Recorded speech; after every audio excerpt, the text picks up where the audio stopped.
A primeira pergunta de hoje é esta: dinheiro é importante? E a segunda pergunta é: precisa perguntar?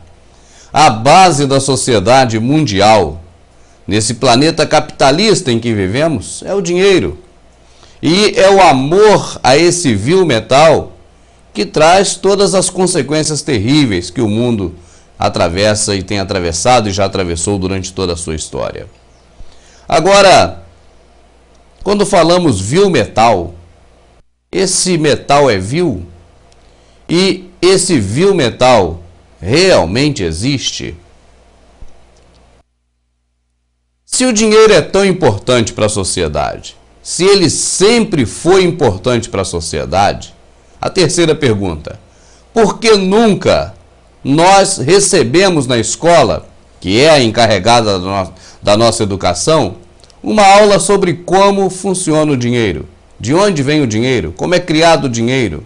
Como funciona a economia? Por que nas escolas, não só as particulares, as escolas públicas também, por que a criança ainda quando jovem, que já começa a se interessar por dinheiro, né, para ter uma mesada, para comprar algumas coisas pessoais, por que não é dito a essa criança, a esse jovem, de onde vem o dinheiro? E por que depois de jovem nós morremos e não temos a informação da escola de como procede a situação financeira do nosso país? E mais além disso ainda, por que a televisão, que se diz tão preocupada em informar, em manter a sociedade bem informada, que tem grandes obrigações de informar ao cidadão, por que nunca falaram de onde vem o dinheiro? O que eles têm a esconder sobre isso, hein? O que eles escondem de você, o Verdade Oculta traz à luz da verdade. Vamos assistir.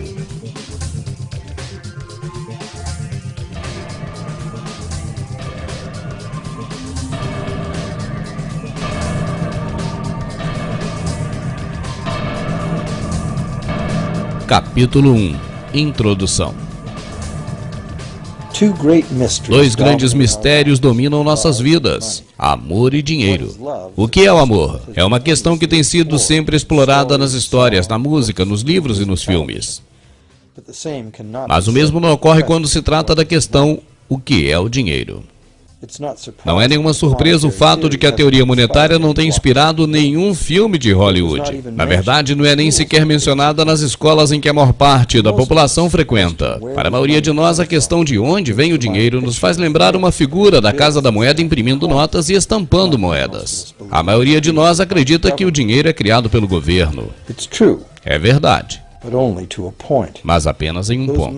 Aqueles símbolos de valor em metal e papel que geralmente pensamos como dinheiro, de fato são produzidos por uma agência do governo federal chamada Casa da Moeda.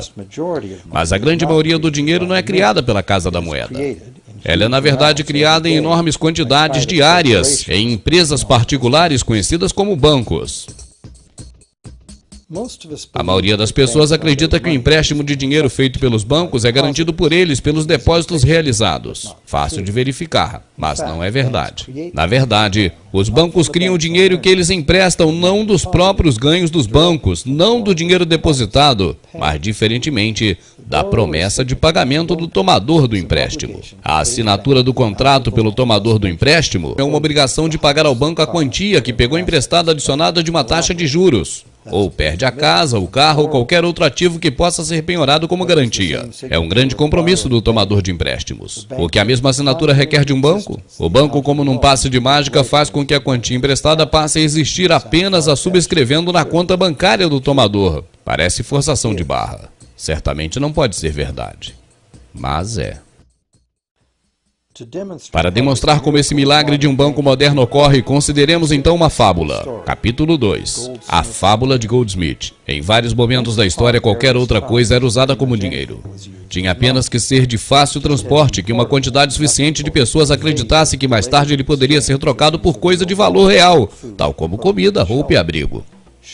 Conchas, sementes de cacau, pedras preciosas, até mesmo plumas foram usadas como dinheiro. Ouro e prata eram atrativos, maleáveis e fáceis de serem trabalhados, tanto que algumas culturas tornaram-se especialistas em lidar com esses metais. Goldsmith fazia negócios de maneira muito fácil, juntando moedas, padronizando unidades destes metais cujo peso e genuidade eram certificados. Para proteger seu ouro, Goldsmith precisava de um depósito caixa forte. Logo depois, seus concidadãos estavam batendo na sua porta. Queriam então alugar um espaço para guardar suas próprias moedas e objetos de valor. Logo em seguida, Goldsmith estava alugando cada prateleira da sua caixa forte e ganhando uma pequena quantia em seu negócio de alugar espaços. Os anos se passaram e Goldsmith fez uma astuta observação. As pessoas que depositavam raramente iam retirar sua efetiva quantia física em ouro, e eles nunca vinham todos de uma só vez. Por causa de uma reivindicação em relação aos cheques que Goldsmith subscrevia como recibo pelo ouro depositado, os cheques, começaram a ser negociados no mercado como se fosse ouro. Esse dinheiro de papel era muito mais conveniente do que as pesadas moedas, e as quantidades poderiam simplesmente ser escritas, ao invés de trabalhosamente contadas uma por uma a cada transação financeira. No entanto, Goldsmith desenvolveu um outro negócio. Ele emprestava o seu ouro cobrando juros. Muito bem, como o prático cheque reivindicado passou a ser aceito, os tomadores começaram a pedir pelos empréstimos em forma desses cheques, ao invés do verdadeiro metal. Como a indústria expandia cada vez mais pessoas passaram a pedir empréstimos para Goldsmith. Isso lhe deu uma ideia ainda melhor. Ele sabia que apenas poucos depositantes apareceriam para retirar o seu ouro. Logo, Goldsmith imaginou que poderia facilmente se livrar dos empréstimos atrelados aos seus depósitos em ouro, além dos seus próprios. À medida que os empréstimos eram pagos, seus depositantes não estariam mais informados do que antes, e nem em pior situação. E Goldsmith, agora mais como banqueiro do que artesão, faria lucros muito maiores do que poderia quando emprestava somente o seu próprio ouro. Por anos, Goldsmith secretamente faturou uma boa fortuna, com juros cobrados sobre os depósitos de cada pessoa. Agora um notável emprestador, ele rapidamente ficou mais rico que seus concidadãos, e isso começou a chamar a atenção. Cresceram as suspeitas de que ele estava gastando o dinheiro dos seus depositantes. Estes se uniram e ameaçaram retirar seu ouro se Goldsmith não revelasse a origem da sua riqueza. Completamente diferente do que poderíamos esperar, isso não se tornou um grande problema para Goldsmith. Apesar da fraude inerente ao seu esquema, a sua ideia funcionou. Os depositantes não tinham perdido nada. Todo o ouro deles estava ainda salvo no caixa forte de Goldsmith. Ao invés de pegarem de volta o seu ouro, os depositantes demandaram ao Goldsmith, agora como banqueiro deles, que ele dividisse, pegando uma fatia da arrecadação com juros. E aquilo foi o início das operações bancárias. O banqueiro pagava uma pequena taxa de juros sobre os depósitos de outras pessoas que ele em seguida emprestaria a uma taxa maior. A diferença cobriu o custo de operação do banco e também a sua lucratividade. E a lógica desse sistema era simples. Parecia um meio razoável de satisfazer a demanda por crédito. No entanto, essa não é a forma pela qual os bancos trabalham nos dias atuais. Você observa que as coisas vão surgindo de forma meio que natural. E no decorrer do processo de naturalidade, da desenvoltura então dessa questão, é que as pessoas começam a observar que dá para tirar uma certa vantagem de uma forma ou de outra. O nosso Goldsmith, o Smith Ouro, né, o dono desse banco fictício na fábula, você já viu que ele já viu novos planos aí para poder ir ficando cada vez mais rico, já cobrando juros e coisa e tal. E no próximo segmento ele tem uma ideia muito mais fantástica. O que os olhos não vê, o coração não sente. É a lógica usada por Goldsmith para implementar o seu trabalho daí para frente. E nós vamos chegar também nesse bloco nos dias atuais. E você vai observar que o governo tem uma participação muito grande na questão dos bancos, porque se não houver participação do governo, criando leis, respaldando leis, através dos representantes dos banqueiros, os políticos, com certeza o processo não funcionaria. Vamos a mais um segmento com ainda a parte da fábula do Goldsmith. Preste bastante atenção, porque é muito importante. Se precisar, você retorne novamente para poder assistir mais uma vez. Essa é uma informação que a Globo se esqueceu de passar para você, mas nós não nos esquecemos. Nosso Goldsmith banqueiro não estava satisfeito com a renda remanescente após a partilha dos juros ganhos com seus depositantes. E a demanda por crédito crescia muito rápido, à medida que os europeus se espalhavam ao redor do mundo. Mas seus empréstimos eram limitados pela quantidade de ouro que seus depositantes mantinham no caixa forte. Foi quando ele teve uma ideia ainda mais audaciosa. Uma vez que ninguém mais, apenas ele mesmo sabia o quanto realmente havia na caixa forte, ele poderia emprestar quantias solicitadas em ouro que nem estavam lá. Desde que todos os portadores dos cheques não viessem à caixa forte ao mesmo tempo para sacar o ouro, como alguém poderia descobrir? Este novo esquema funcionou muito bem, e o banqueiro tornou-se consideravelmente rico com os juros pagos sobre um ouro que não existia. A ideia de que o banqueiro apenas criaria dinheiro do nada era muito absurda para as pessoas acreditarem.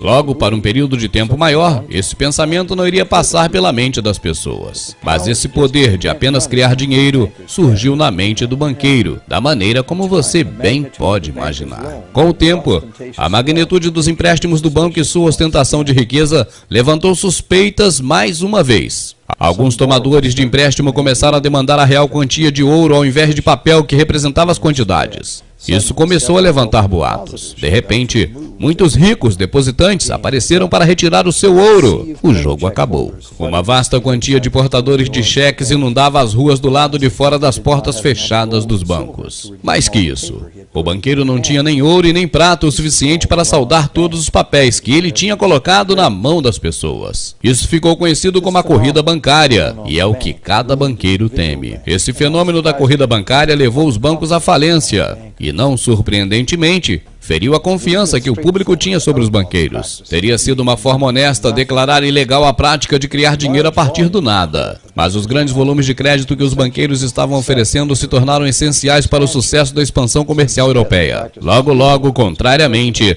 a prática foi legalizada e regulada. Os banqueiros concordaram em limitar a quantidade fictícia dos empréstimos em dinheiro. O limite seria ainda um número muito maior do que a verdadeira quantidade de ouro e prata na caixa forte. Frequentemente, a taxa seria de $9 fictícios para cada $1 em ouro real. Essas regulações foram reforçadas por leis feitas imediatamente. Também foi estabelecido que, na ocorrência de uma corrida ao sistema, os bancos centrais ajudariam os bancos locais com injeção de quantias em ouro. A bolha de crédito bancário apenas estouraria se houvesse corridas em vários bancos de maneira simultânea, e o sistema então entraria em colapso. Capítulo 3. O sistema monetário de hoje. Ao longo dos anos, o sistema da reserva fracionária e sua rede integrada de bancos apoiada pelo Banco Central tornou-se o sistema monetário dominante no mundo. Ao mesmo tempo, a fração do ouro vinculada aos compromissos em dinheiro foi constantemente retraída ao nada.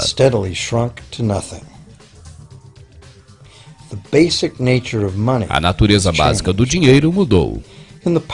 No passado, uma cédula de $1 era, na verdade, um recibo de que poderia ser resgatado por uma quantia fixa de ouro ou de prata. No presente, uma cédula ou dólar digital apenas pode ser trocado por outra cédula ou dólar digital. No passado, o crédito bancário criado ao setor privado existia apenas na forma de notas bancárias, nas quais as pessoas tinham a liberdade de aceitá-las ou não. Assim como nós temos a liberdade de aceitar ou não o cheque de alguma pessoa nos dias de hoje. No presente, o crédito bancário criado no setor privado é legalmente conversível por um emissor governamental de moeda de aceitação pública, os dólares, libras, que nós habitualmente pensamos como dinheiro. A moeda de aceitação pública é dinheiro criado por sanção governamental ou decreto, e as leis para aceitação legal declaram que os cidadãos devem aceitar essa moeda como pagamento de dívida, ou senão os tribunais não conseguiriam obrigar. Portanto, agora, a questão é, se tanto o governo quanto os bancos privados podem criar dinheiro, então qual a quantidade de dinheiro que existe?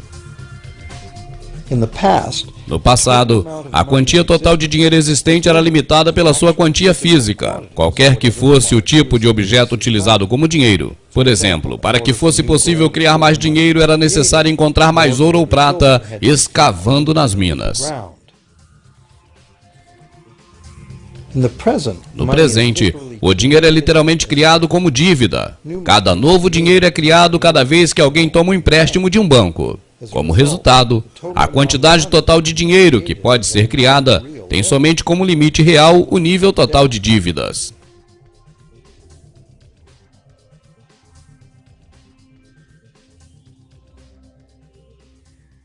Os governos estabeleceram um limite estatutário adicional para a criação do novo dinheiro, através da imposição de regras conhecidas como exigência de reservas fracionadas. Essencialmente arbitrárias, as exigências de reservas fracionadas variam de país para país e de tempos em tempos. No passado, era comum obrigar os bancos a manterem seus cofres pelo menos o valor de $1 em ouro para cada $10 de dinheiro especulativo criado. Hoje, a proporção exigida de reservas não mais se relaciona à proporção do novo dinheiro em relação ao ouro depositado, mas simplesmente a razão de novo dinheiro em relação ao dinheiro existente. Bom, já vimos até aqui que o dinheiro é criado a partir da própria dívida ou do compromisso de pagamento de uma dívida. Ou seja, quanto mais dívida a pessoa faz, mais dinheiro ele joga no mercado automaticamente. Dinheiro falso, evidentemente.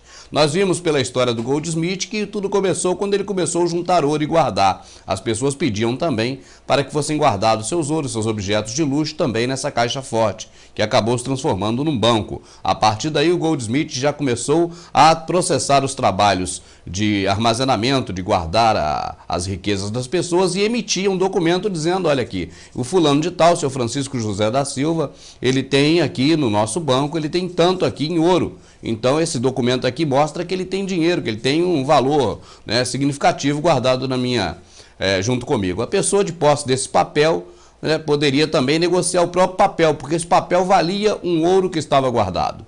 Até aí tudo bem. Depois o Goldsmith achou que deveria cobrar juros por causa disso. Tá bom, talvez seja justo para ele, né? Agora, após isso tudo, ele teve a grande ideia, já que as pessoas não sabem a quantidade de ouro que tem ali naquele local guardado, ou de riquezas, ou de joias, pratas, ele poderia muito bem emitir muito mais papel do que o que está ali, porque ninguém vai lá para ver, e a partir daí começou a especulação. Nos dias atuais é isso que está acontecendo. Para abrir um novo banco, para você ter uma ideia, a pessoa precisa apenas de um capital inicial, pouco dinheiro, em que esse banqueiro, que só quem é banqueiro pode ter esse acesso, vai no Banco Central e faz uma reserva de dinheiro. E a partir daí, com essa reserva pequena de dinheiro no Banco Central, ele começa o processo de emprestar para ter mais dinheiro. Mas tudo isso é explicado agora no próximo segmento. É simples, pena que a Rede Globo, coitada, não teve tempo para preparar um material desse tipo para informar para você. Ela existe há 45 anos aproximadamente. E até hoje ela não preparou nada disso para te informar. Deve ter esquecido, né? Com certeza. Hoje, as reservas bancárias consistem na quantidade de moeda em circulação emitida pelo governo ou equivalente que é depositado com o Banco Central e a quantidade já existente de empréstimos em dinheiro que o Banco Central tem depositado. Para simplificar isso, ilustrando, imagine um novo banco, ele esteja sendo então criado e suas atividades são novas e ainda não tem nenhum depositante. Entretanto, os investidores desse novo banco fizeram um depósito em reserva em dinheiro de $1.111,12 de dinheiro no Banco Central, e a fração da exigência da reserva é de 9/1. Primeiro passo: as portas se abrem e o novo banco recebe seu primeiro cliente em busca de um empréstimo. O cliente precisa de $10 mil para comprar um bom carro usado. Neste exemplo, a fração adotada pelo banco é de 9/1. E legalmente agora é permitido ao banco que uma quantia 9 vezes superior à depositada passe a existir baseada na garantia da dívida feita pelo tomador.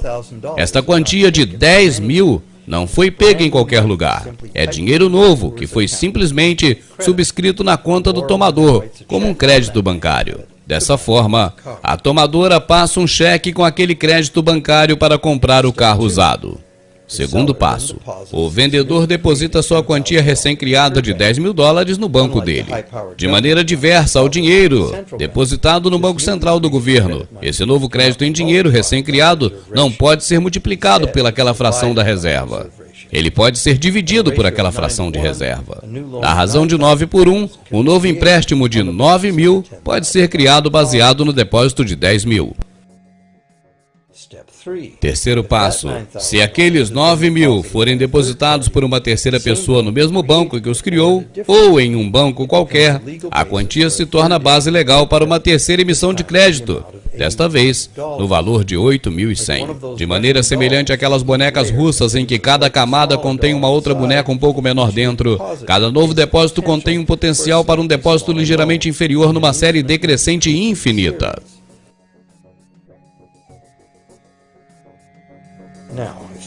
Agora, se o empréstimo que criou o dinheiro não for depositado em um banco, o processo cessa. É a parcela imprevisível do mecanismo de criação do dinheiro. Mas o que é mais provável é que a cada passo uma nova quantidade de dinheiro seja depositada em um banco e a fração de reserva pode ser repetida diversas vezes, até que quase 100 mil dólares em dinheiro novo tenha sido criado no sistema bancário. Todo esse dinheiro novo tem sido criado integralmente a partir de uma dívida e o processo inteiro legalmente autorizado pelo depósito inicial em reserva de apenas 1.111 dólares e 12 centavos, que sequer foi tocado no Banco Central.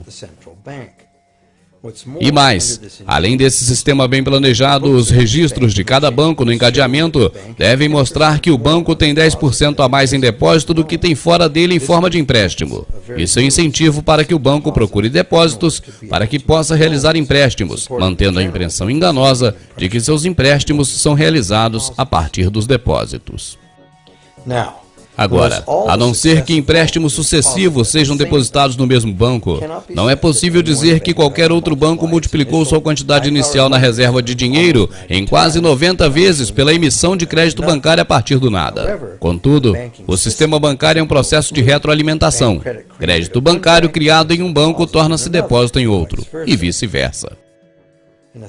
No mundo teórico de trocas perfeitamente iguais, o efeito final seria exatamente como se todo o processo partisse de dentro de um único banco. Ou seja, a pequena reserva bancária inicial de 1.111 dólares permite, no final das contas, absorver juros sobre uma quantia de 100 mil dólares que o banco nunca teve.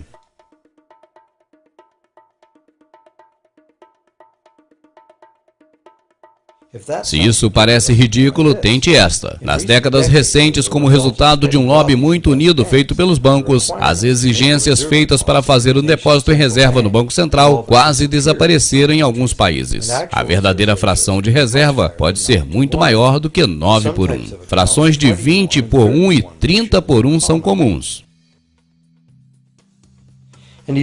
E mesmo recentemente, pelo uso de taxas de empréstimos para aumentar a reserva exigida, bem como a parte principal do empréstimo do tomador, os bancos agora encontraram uma maneira para tirar total vantagem sobre as limitações das reservas exigidas. Assim, enquanto as regras são complexas, a realidade do senso comum, na verdade, é muito simples. Os bancos podem criar tanto dinheiro quanto nós podemos tomar emprestado. Apesar da interminável cunhagem de moedas, o dinheiro criado pelo governo geralmente equivale a menos de 5% do total de dinheiro em circulação. Mais de 95% de todo o dinheiro existente hoje foi criado a partir do nada por alguém que assinou um compromisso de dívida com um banco. E mais que isso, esse crédito bancário tem sido criado e destruído em enormes quantidades todos os dias, assim como novos empréstimos são feitos e os antigos são compensados. Para não perdermos o fio da meada, nós já vimos que dinheiro em circulação representava uma quantidade de riquezas em nome das pessoas guardado em um cofre, em um local bem fechado, e que as pessoas então emitiam o seu dinheiro através de nota, através de cheque, ou através de moeda, de acordo com aquilo que tinha guardado lá no banco em valor real, ou seja, em coisas físicas de valor no banco. A partir do momento em que se mudou o sistema, a partir do momento em que passou a se emitir mais dinheiro do que o que tem guardado, nós percebemos que chegamos até os dias atuais e hoje o que faz ter dinheiro no banco não são mais as riquezas, mas sim os empréstimos pegados, porque cada vez que a pessoa vai pegar um empréstimo, ela ali penhora a sua casa, o seu carro, os seus bens comuns sociais, e aí isso faz com que o banco possa então, em nome de uma coisa que ele ainda não tem e que talvez nem vá ter, que ele agora possa então gerar dinheiro do nada e sair emprestando. Tá bom. Até aí está compreendido. A partir de agora vamos ver que se o governo não participar disso, não tem como ir em frente, porque as leis são criadas de acordo com as necessidades dos banqueiros. E quem criam as leis? Os candidatos que você vota neles. Eles pedem o seu voto, dizem que vão te representar, mas eles fazem campanha com o dinheiro de quem quer manter o sistema. Então por isso é que na hora de votar essas leis, eles votam em leis que não te agradam, que não me agradam, que não nos atendem, mas que atendem os seus verdadeiros patrões. Por que também que a televisão tem interesse em te informar tudo errado? errado e não te informar nada certo, porque elas não trabalham para você, você não bota um dinheiro na televisão, você não bota um centavo nela. Quem bota dinheiro na televisão são esses que nós estamos mostrando aqui, porque os políticos são patrocinados para fazer as leis e depois os banqueiros colocam as propagandas não só dos bancos, mas de todas as suas empresas, patrocinando os programas de televisão que nós, como otários, ficamos assistindo. E cada audiência que nós damos para esse programa, mais damos respaldo para que essas pessoas venham a divulgar, fazer o comercial e patrocinar as TVs que a cada dia mais vão estar trabalhando para eles e não para nós. Estarão informando aquilo que eles precisam saber e não o que nós precisamos saber. Dado a isso, o motivo de você não saber dessas informações que está sabendo a partir de agora, porque não há interesse deles em te divulgar, porque você não é o patrão deles. Em frente, vamos seguindo. Uma pergunta simples que vai compor agora o próximo bloco do nosso trabalho. E digo aqui, se você não está entendendo bem, retorne, assista de novo, porque é assim mesmo. É meio complexo, mas no final é simples. A simplicidade é, quanto mais dívida, mais dinheiro. Quanto menos dívida, menos dinheiro. Essa é a questão. Por isso que os bancos ficam te oferecendo cartão de crédito o tempo todo. E oferecendo empréstimo, oferecendo conta, oferecendo tudo para você. Não é à toa, não é milagre, não é mistério. É o interesse que eles têm em fabricar mais dinheiro a partir das promessas de pagamento que você faz quando você toma um dinheiro emprestado do banco. Agora, a pergunta simples para o próximo bloco, para ter a resposta aqui para você, é essa. Eu vou no banco, eu pego um dinheiro. Você vai, você pega. Todos vão e pegam. E quantas mais pessoas forem ao banco também pegam. O governo pega, as empresas pegam. E de onde vem tanto dinheiro para nós pegarmos? Assista com atenção.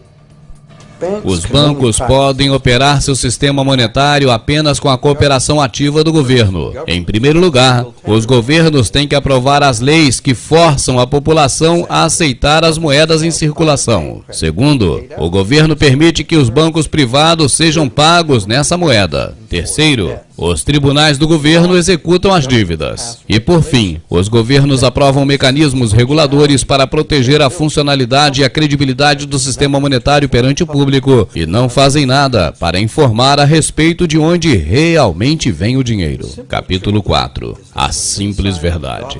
A verdade é que quando nós assinamos na linha pontilhada um pedido de empréstimo ou hipoteca, nosso compromisso de pagamento garantido por nossos ativos, que serão confiscados no caso de não pagarmos, são a única coisa de valores reais envolvidos na transação.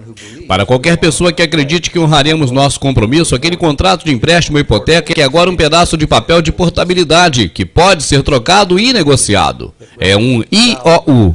Representa valor e assim é uma forma de dinheiro. Este dinheiro que o tomador troca pelo empréstimo no banco. Agora, o empréstimo no mundo natural significa que o emprestador deve ter algo para emprestar. Se você precisa de um martelo e eu lhe emprestar uma promessa de emprestar o martelo, essa promessa não será de muita serventia. Mas no mundo artificial do dinheiro, a promessa de um banco de pagar com dinheiro que ele não tem é permitida e nós a aceitamos. Assim que o tomador assina seu compromisso de dívida, o banco fecha a transação, criando poucos dígitos em um computador e nele um débito correspondente, do banco para o tomador. Do ponto de vista do tomador, isso se torna um empréstimo em dinheiro na conta dele ou dela. E pelo fato do governo respaldar com leis, esse débito do banco para o tomador é convertido em uma moeda de aceitação pública e corrente, e qualquer pessoa tem que aceitar como dinheiro. Novamente, a verdade é muito simples e básica. Sem o documento que o tomador assinou, o banqueiro não teria nada para emprestar. Pare para pensar, qualquer um, governo, empresas privadas, pequenos empreendimentos, famílias, todos podem contrair dívidas no banco ao mesmo tempo. E por qual quantia quiser. Agora você já se questionou, como pode haver tanto dinheiro no banco para emprestar? Agora você sabe, não há. Os bancos não emprestam dinheiro, simplesmente o criam a partir de uma dívida. E agora, a dívida é potencialmente ilimitada, e assim o é o fornecimento de dinheiro. Capítulo 5. Sem dívida, sem dinheiro. A situação oposta também é verdadeira. Não é impressionante que, apesar da incrível riqueza dos recursos, inovações, produtividades que nos cercam, quase todos nós, de governo a empresas e indivíduos, estamos severamente debitados com os banqueiros? Se ao menos as pessoas parassem e pensassem, como pode ser que aquelas pessoas que realmente produzem toda a riqueza real no mundo estão tão endividadas com aqueles que meramente emprestam o dinheiro que representa aquela riqueza? Ainda mais incrível é que, uma vez que nós percebemos que nosso dinheiro realmente é uma dívida, passamos a compreender que se não houvesse a dívida, não haveria dinheiro. Se isso é novo para você, você não está sozinho. A maioria das pessoas acredita que se todas as dívidas forem pagas, o cenário econômico iria melhorar. Isso é até verdadeiro, em um nível individual. Assim como nós temos muito dinheiro para gastar quando acabamos de pagar nossos empréstimos, imaginamos que todos que pudessem ficar livres de suas dívidas, também todos teriam mais dinheiro para gastar. Mas a verdade é exatamente oposta. Não haveria nenhum dinheiro. E aí está. Somos totalmente dependentes da contínua renovação do crédito bancário, sem a qual não seria possível a existência do dinheiro. Falta de empréstimo, falta de dinheiro. Foi o que aconteceu durante a Grande Depressão. O fornecimento de dinheiro foi drasticamente contraído, à medida que os empréstimos ficavam cada vez mais restritos. Capítulo 6. Dívida perpétua. Vamos supor que os banqueiros criam apenas a quantia equivalente ao principal, sem juros. Eles não criam o dinheiro para pagar os juros. Então, de onde ele vem? O único lugar em que os tomadores podem ir para obter o dinheiro para pagar os juros é a oferta monetária total da economia. Mas quase toda a oferta monetária foi criada exatamente da mesma maneira. E assim, o crédito bancário tem que ser pago com um valor superior ao criado. Em qualquer lugar há outros tomadores na mesma situação, tentando obter freneticamente dinheiro para pagar tanto o principal como os juros, a partir de uma reserva de dinheiro que contém apenas o valor principal. É claramente impossível para qualquer um pagar o principal adicionado dos juros, porque os juros do dinheiro não existem. Isso pode ser expresso através de uma simples forma matemática. O grande problema aqui é que para empréstimos de longo prazo, tais como as hipotecas e dívidas do governo, em que o total dos juros chegam a exceder o valor do principal, a menos que muito dinheiro extra seja criado para pagar os juros, isso significa uma proporção muito alta de execuções hipotecárias e uma economia nada funcional. Para manter uma sociedade funcional, a quantidade de execuções hipotecárias deve ser baixa. E assim, para finalizar, cada vez mais novo dinheiro em forma de dívida tem que ser criado para satisfazer a atual demanda por dinheiro, para manter os débitos anteriores. Mas claro, isso apenas cria uma dívida maior. E isso significa que mais juros devem ser pagos, resultando numa eterna escalada por uma espiral inescapável, a fim de suportar as dívidas criadas.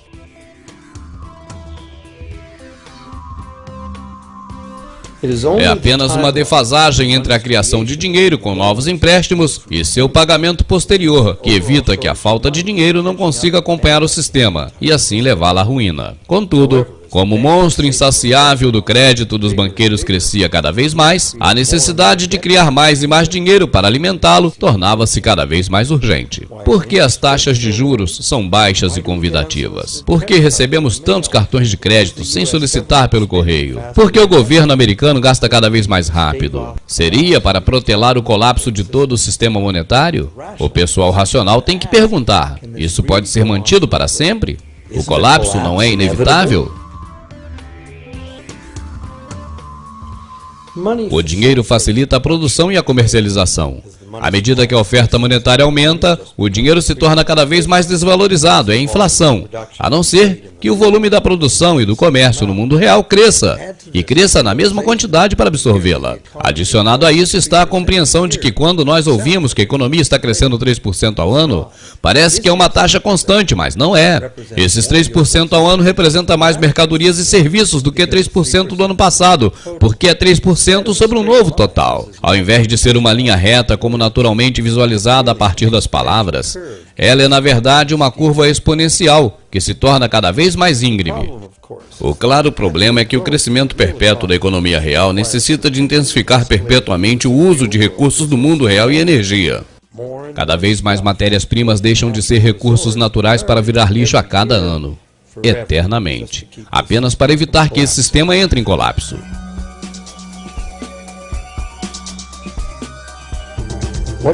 E o que podemos fazer nessa assustadora situação? Por um lado, um conceito muito diferente de dinheiro é necessário. Talvez seja o momento de mais pessoas questionarem a si mesmas e também aos seus governos quanto a essas questões simples. Em todo o mundo, Os governos tomam dinheiro emprestado a juros dos bancos privados. A dívida do governo é o maior componente da dívida total e para manter aquela dívida é necessário uma grande fatia dos impostos que pagamos. Agora sabemos que os bancos simplesmente criam o dinheiro que emprestam e que os governos têm dado permissão para que eles façam isso. Então a primeira pergunta a ser feita é: por que os governos preferem pegar dinheiro a juros nos bancos privados quando o governo poderia criar todo o dinheiro que ele precisa sem pagar juros? E a segunda questão é: por que criar dinheiro como dívida? Por que não criar dinheiro que circula de maneira permanente e que não tem que ser perpetuamente reemprestado a juros para poder existir? A terceira questão é: como pode um sistema monetário que só funciona com perpétuo crescimento acelerado ser usado para construir uma economia sustentável? Não é lógico que um perpétuo crescimento acelerado e sustentabilidade são incompatíveis? E por fim, o que há nesse atual sistema que o faz totalmente dependente do crescimento perpétuo? O que precisa ser mudado para permitir a criação de uma economia sustentável? Está ficando interessante o negócio, não está ficando? Cada vez mais interessante, então vamos prestar muita atenção, assistir com a máxima atenção e, se precisar, voltar para assistir de novo. Porque é assim mesmo, não dá para pegar tudo de uma vez só não. É bem complexo. É bem complexa a explicação, mas a razão é simples. Quanto mais dívida, mais dinheiro. O banco trabalha com o dinheiro que ele não tem. Cada dia ele tem mais dinheiro porque cada vez mais pessoas devem. Essa é a lógica fundamental de tudo. A partir daí, são só complementos para que a gente possa entender melhor esse mecanismo todo e como tudo isso funciona. Agora, interessante é o seguinte: você vai observar a partir de agora, no próximo bloco, que nós vamos entrar agora neste momento, que há uma situação caminhando para o caos.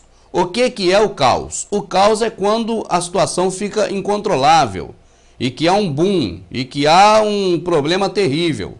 E nós estamos caminhando para isso. Quando nós ouvimos falar que os senhores do mundo pretendem matar mais de 90% da população, ou mais de 80%, né, ou seja, um número enorme da população, e nós pensamos é pura crueldade.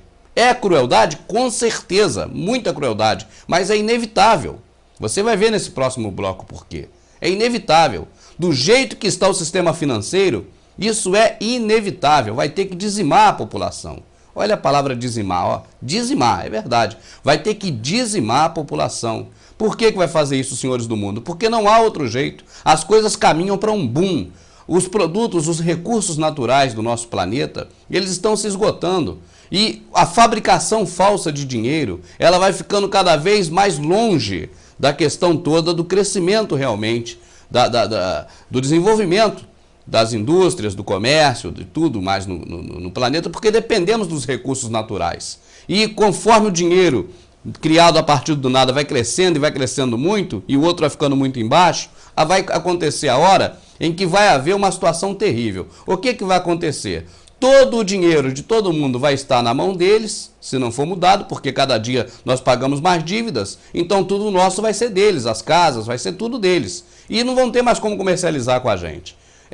Isso aqui não é o que vai acontecer, é uma possibilidade, porque é para esse fim que estão caminhando as coisas. Agora, o mais interessante disso, e eu quero alertar você que é religioso, você pode procurar na palavra de Deus, que você vai ver, na Bíblia, vamos dizer assim, você vai ver que a usura, o empréstimo a juros é altamente condenado pelas leis de Deus, pela Bíblia.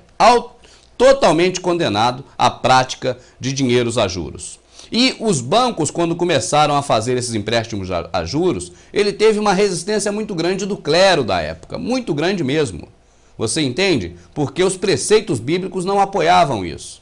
Mas você vai ver no próximo bloco que depois de uma boa conversa, quem está no sistema religioso do planeta, né, porque a religião faz parte do sistema, queira sim, queira não, também foi amaciado na conversa, né? Qual conversa? Você vai ver no próximo segmento. É uma pena, eu fico muito assim, triste, que a Globo já poderia ter colocado uma matéria desse tipo no ar há muito tempo, porque todos nós precisamos de dinheiro. Todos nós vivemos de dinheiro, porque sem dinheiro a gente não faz nada. Tanto que o próprio trabalho aqui do Verdade Oculta está próximo a acabar, essa é uma verdade. Por falta também de dinheiro para manter os trabalhos, porque eu sozinho já não estou mais dando conta. de gravar esses DVDs, colocar esses trabalhos na internet. Eu não estou dando conta porque eu tenho que ganhar meu ganha-pão para sustentar minha família. Então, é lamentável, mas também é uma verdade. É por causa do dinheiro, da falta de dinheiro, né? Nós ficamos, na verdade, escravos do dinheiro. Não podemos ter amor ao dinheiro e querer o dinheiro acima de tudo. Mas sem dinheiro não se faz nada. Nem essas produções que nós estamos fazendo aqui já não está dando mais para fazer, porque o tempo que eu passo aqui fazendo essas produções onde não há dinheiro, eu estou deixando de buscar dinheiro para alimentar a minha família. E aí, quando fica entre a família e esse trabalho que eu julgo ser precioso, mas eu prefiro ficar com a família. Mas não está acabando aqui hoje o nosso trabalho, não. Estou dizendo só que não vai dar para a gente continuar muito tempo por falta de grana. Mas o que eu quero dizer é isso. As próprias religiões condenavam o empréstimo a juros porque a Bíblia condena. Mas depois de uma boa conversa, até as religiões chegaram a uma conclusão que você vai ver a seguir. Capítulo 7. Usura. Em um determinado período da história, a cobrança de qualquer juro sobre o empréstimo era chamado de usura, o motivo de várias penalidades, incluindo a morte. Todas as grandes religiões condenavam a usura. A maioria dos argumentos feitos contra a prática eram morais. Defendia-se que aquele dinheiro tinha um único propósito legítimo: facilitar a troca de mercadorias reais e serviços. Qualquer forma de fazer dinheiro a partir dele mesmo era considerada como um ato de um parasita ou de um ladrão. Contudo, à medida que a necessidade de crédito no comércio crescia, os argumentos morais passaram a perder espaço para os argumentos de que emprestar envolveria risco e perda de oportunidade para o emprestador, e assim a tentativa de lucrar a partir do empréstimo se justificava. Hoje, essas ideias parecem estranhas. A ideia de fazer dinheiro a partir do dinheiro é defendida como o ideal a ser perseguido. Por que trabalhar quando você pode fazer seu dinheiro trabalhar por você? Apesar disso, na tentativa de se visualizar um futuro sustentável, fica muito claro que a cobrança de juros é um problema tanto moral como prático. Imagine que uma sociedade e uma economia podem resistir por séculos, porque ao invés de pilhar seu suprimento de energia, ela restringe por si mesma a renda diária presente. Mas nenhuma madeira será colhida, desde que cresça outra no mesmo período. Toda energia renovável, solar, gravitacional, magnética e qualquer outra que seja descoberta. Essa sociedade vive dentro dos limites dos seus recursos não renováveis, reutilizando-os e reciclando tudo. E a população apenas se repõe. Tal sociedade jamais poderia funcionar usando um sistema monetário completamente dependente do crescimento acelerado. Uma economia estável precisaria de uma oferta monetária que fosse pelo menos capaz de manter-se estável, sem entrar em colapso. Vamos dizer que o volume total nessa oferta monetária estável seja representado por um grande círculo. Vamos imaginar que os emprestadores de dinheiro devem realmente possuir dinheiro para emprestar. Se alguém com essa oferta de moeda começar a emprestar dinheiro a juros sistematicamente, sua parcela na oferta monetária irá aumentar. Se ele continuar reemprestando a juros todo o dinheiro que ele recebe de volta, qual será o resultado inevitável? Seja ouro, moeda em circulação ou dívida, não importa. Os emprestadores acabarão ficando com todo o dinheiro. E depois que todas as execuções hipotecárias e falências forem realizadas, eles terão todas as propriedades reais também. Apenas se o procedimento de emprestar a juros fosse igualmente distribuído pela população, este seria o problema central a ser resolvido. Pesadas taxas sobre os lucros bancários poderiam atingir esse objetivo. Mas por que os bancos iriam querer se manter no negócio? Se formos todos capazes de nos libertar da atual situação, poderíamos imaginar a atividade bancária como um serviço não lucrativo para a sociedade, desembolsando seus ganhos em juros, como dividendos para todos os cidadãos, ou emprestando sem cobrar juro algum. Capítulo 8. Mudando o sistema. Se a natureza fundamental do sistema que causa problemas, ficar consertando problemas com o sistema não irá resolver aqueles problemas. O sistema por si só precisa ser substituído. Muitos críticos ao monetarismo protestam pelo retorno ao padrão ouro, e este tem uma longa história de confiança. Mas ignoram muitas formas de jogadas que podem ser feitas com ouro. Raspagem de moedas, falsificação do metal, controlar os preços no mercado, todos praticados na antiga Roma de maneira abundante e que contribuiu para a sua queda. Alguns defendem a prata por ser mais abundante que o ouro e mais difícil de manipular preços. Muitos questionam a necessidade de retorno de materiais preciosos. Ninguém quer voltar a carregar sacos de moedas para ir ao shopping. É a certeza que dinheiro de papel, plástico ou ID biométrico seria um meio real de comércio com o mesmo potencial de criar dinheiro em forma de dívida sem limites que temos agora. Por outro lado, se o ouro voltar a ser a única base legal do dinheiro, aqueles que não tiverem ouro, de repente, ficarão sem dinheiro.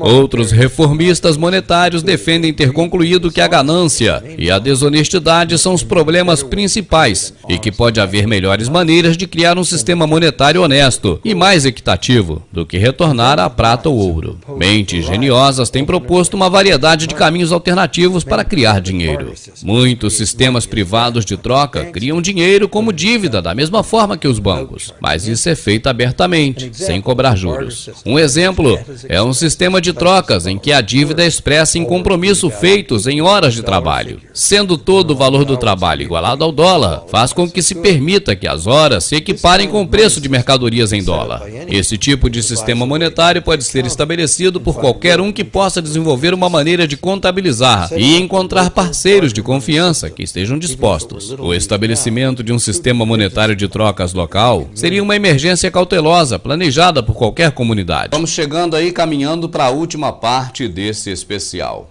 É bom lembrar que se o governo quisesse realmente, se as pessoas que você vota neles, se eles quisessem realmente acabar com essa farra, acabaria rápido, não teria nenhuma razão para continuar dessa forma. O próprio governo poderia fabricar o dinheiro e não mais deixar com que os bancos fabricassem dessa forma o dinheiro a partir do nada, ou seja, a partir de uma dívida que nós contraímos lá no banco. Agora, por que o governo não acaba com isso? É simples, eu já falei, eu canso de repetir aqui. É porque nós votamos nos candidatos que não são nossos, são deles. E cada vez mais esses candidatos são patrocinados por quem tem interesse em manter o sistema. E depois eles estão no governo, eles não podem ficar contra. Até mesmo quando é eleito por força popular, que é raro, que é difícil, que é quase impossível, depois é chamado para um acordo. E a pessoa geralmente ou aceita o acordo ou perde o cargo político. Por isso é que você vê muitas das vezes pessoas aí políticas, no ramo da política, tendo as suas carreiras arrasadas, arruinadas, por não fazer um papel desse aí em que os bancos ou quem comanda o mundo precisa que seja feito. E aí a televisão é um instrumento, mais uma vez, para poder jogar aquele político por terra. Aquele político que a televisão geralmente fala mal dele, muitas das vezes, muitas delas, é que realmente seria um bom político dentro daquilo que nós entendemos que é o melhor para a população. Essa é uma verdade oculta que poucos conhecem, mas é realidade. Então, para fechar o programa, para encerrar agora, para trazer a parte final, você vai ver a conivência do governo, juntamente com o sistema de educação, e vai ver também a questão das emissoras de TV, que com certeza são os braços fortes em todo esse processo. É a nossa próxima parte agora, a parte final aqui do programa. Tanto a reforma monetária, assim como a reforma eleitoral, é um grande tópico que requer muito esforço de mudança e de muito cuidado para analisar.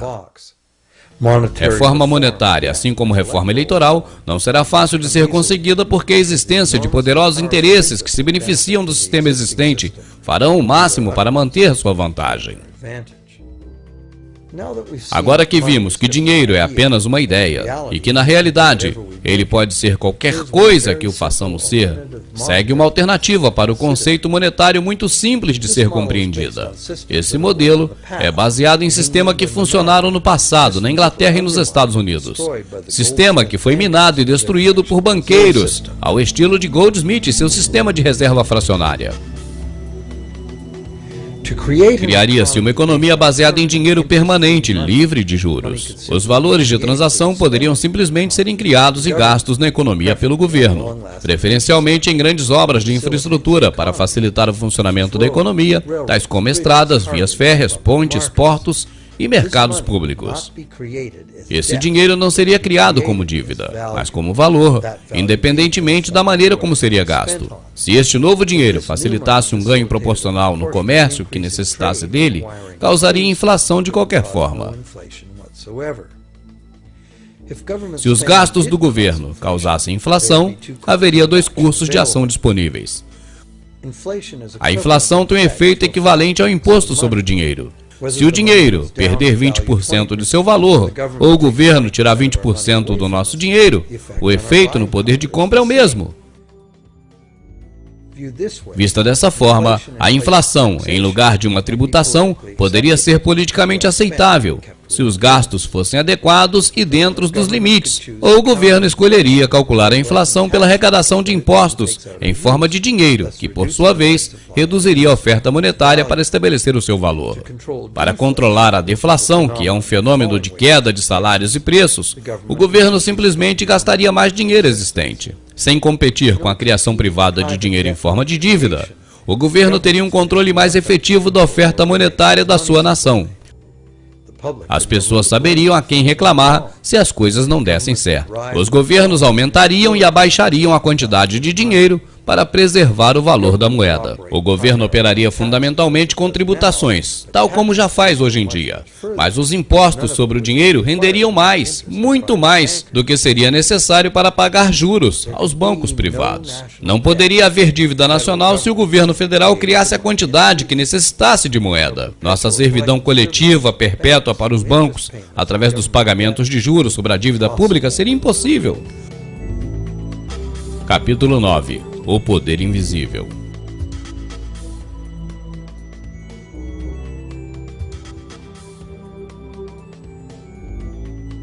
Embora possamos não enxergar, mas a democracia e a liberdade têm se tornado, na realidade, uma forma ingênua e invisível de ditadura econômica.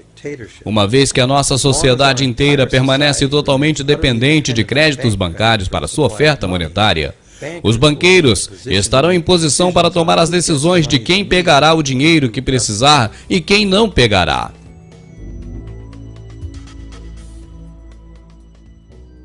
Poucas pessoas estão conscientes hoje de que a história dos Estados Unidos desde a Revolução de 1776 tem sido em grande parte a história de uma luta para libertar e ficar livre do controle do domínio internacional dos bancos dos Rothschild.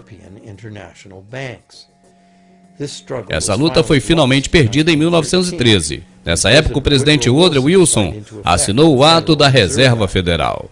E o cartel de banqueiros, desde então, cria o dinheiro dos Estados Unidos. O poder deste sistema está profundamente arraigado tanto com o silêncio da mídia, como do sistema educacional em relação a ele. Anos atrás, em um livro que escreveu, um deputado e primeiro-ministro do Canadá realizou uma pesquisa informal com uma amostra de pessoas não economistas, tanto com profissionais de alto nível educacional, como pessoas de senso comum nas ruas. Ele descobriu que nenhum deles tinha uma compreensão precisa de como o dinheiro é criado. Na verdade, pode-se dizer com segurança que a maioria das pessoas, incluindo os empregados da linha de frente dos bancos, nunca dedicaram um momento para pensar a respeito em toda a sua vida. E quanto a você?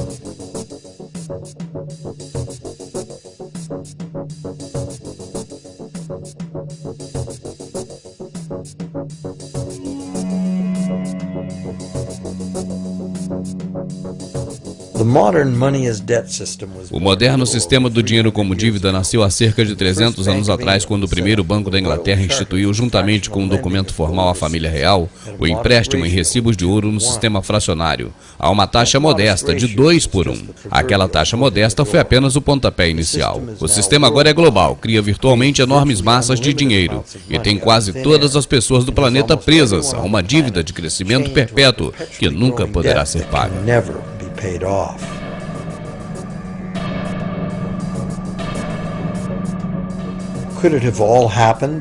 Poderia tudo isso ter acontecido por acidente? Ou seria uma conspiração?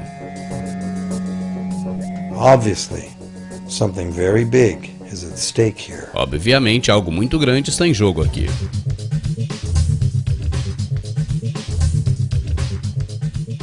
Com certeza, a melhor saída para isso tudo seria a população sair do banco, parar com o banco, não mais colocar dinheiro no banco. Até mesmo porque se todos fossem aos bancos pegar seus dinheiros, iam ver que não tem dinheiro lá para pegar. Ia ser um caos, ia acontecer, na verdade, uma revolução, uma lei marcial, alguma coisa desse tipo. Porque as pessoas estariam decepcionadas ao ir no banco pegar o dinheiro que tem lá, se todos fossem ao mesmo tempo.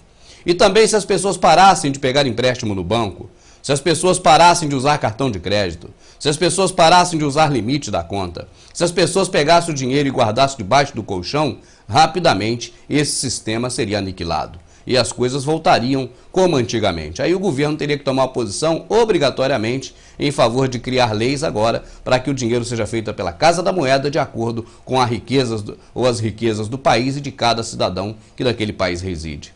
Você está entendendo, meu amado? Finalizando, tudo isso acontece e cai na conta dos Rockefeller, dos Rothschild, dos senhores do mundo, que são os maiores banqueiros do planeta e que são os nossos donos. Para eles, nós somos o seu gado. Você já sabe muito bem que os senhores do mundo, eles estão no controle do planeta já há muito tempo.